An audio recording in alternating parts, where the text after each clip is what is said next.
Do you see? I mean, I think with all artwork, there's an element of the artist in that art. So it's a result of all of your experiences, all of your perceptions. So how do you see yourself in that artwork and your photos? I mean, by the sounds of it, I mean, like with all of us, it's constantly evolving, but there is a commonality amongst all of them. So how do you kind of identify yourself in the images? I think I'm the type of person who I'm a social being. Right. I like to talk to people. In the classroom, I love to teach. I love a night out at the pub with just a few friends. And I think my photography has to, uh, I don't know, reflect the humanity of the moment. There has to be some sort of connection. So if someone looks at a Trevor Cole photograph, I want them to think, oh, you've obviously, you know, the person's relaxed. You've obviously created a little bond.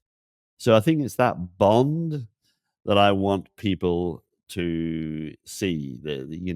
Even if they're looking away or something, that there's been a moment where they've been relaxed with me. They've enjoyed sitting um, with a green tea in the streets of Kabul or Peshawar. So I want to capture life that connects and not disconnects.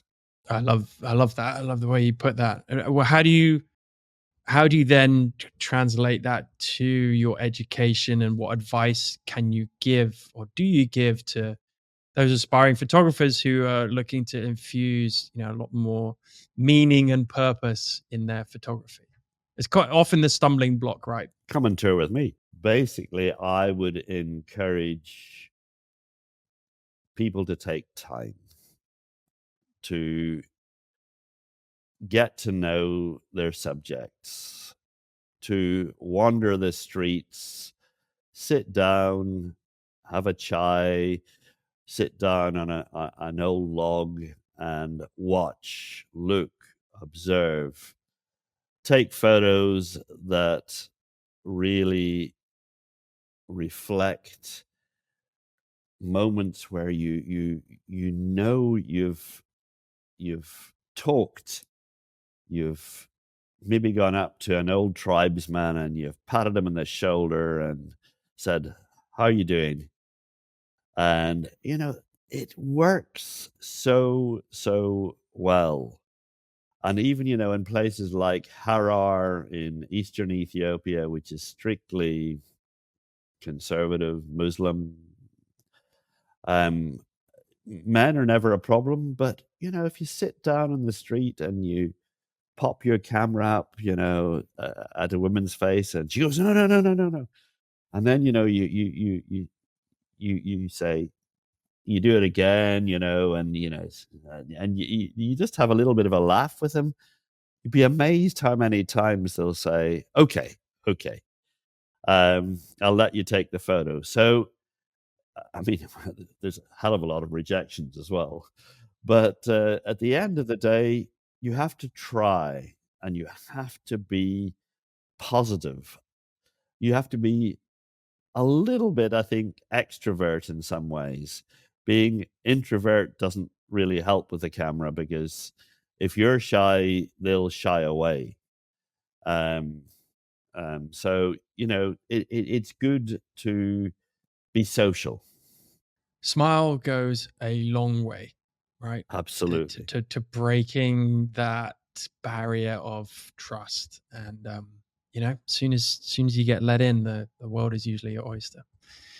Well, okay, we're going to end with a conversation card question. Actually, this question came from our last podcast guest, P. Ertz, who actually, this is one of the best questions I've seen asked. So if you need extra time to answer this, and this could actually go into a longer conversation, because I think it's a really, really important question.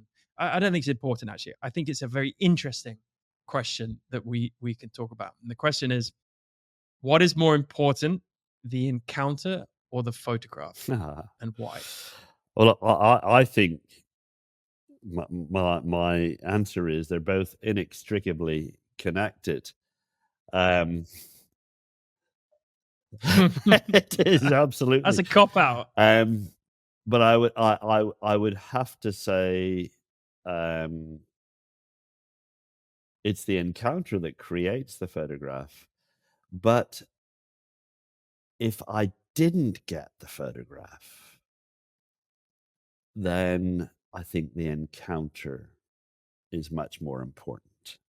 If I didn't get the shot, I would be happy to have made a friend, if only for a moment, with the person that I'm interested in photographing.